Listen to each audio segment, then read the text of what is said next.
Grand Prince ने अपने ही दोस्तों को क्यों मार डाला?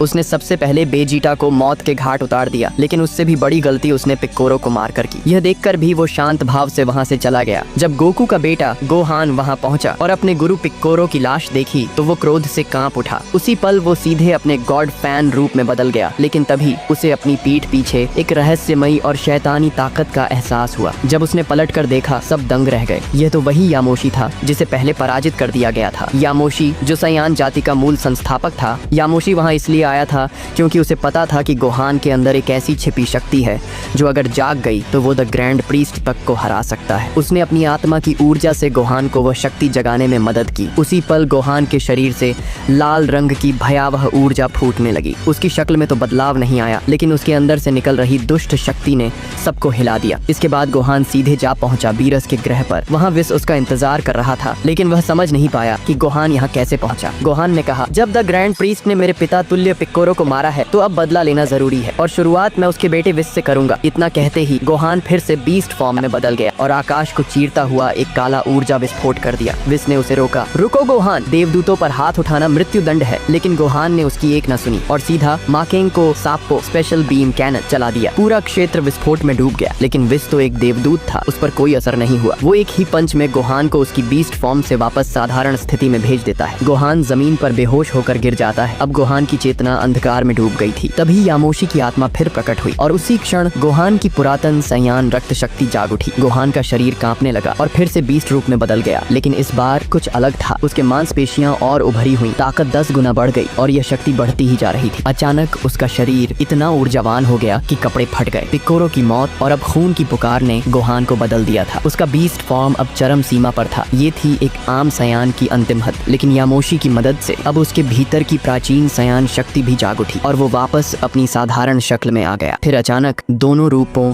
बीस्ट और प्राचीन के बीच बदलाव शुरू हुआ। गोहान ने इन दोनों शक्तियों को मिलाने का फैसला किया। जैसे ही उसने दहाड़ मारी, ऊर्जा का एक खतरनाक विस्फोट आसमान में हुआ। विस और यामोशी दोनों हैरान रह गए। अब गोहान के शरीर से एक बर्बर और राक्षसी आभा निकल रही थी। गोहान अब कोई आम योद्धा नहीं रहा, वो अब नरक से लौटे हुए एक राक्षस योद्धा की तरह लग रहा था।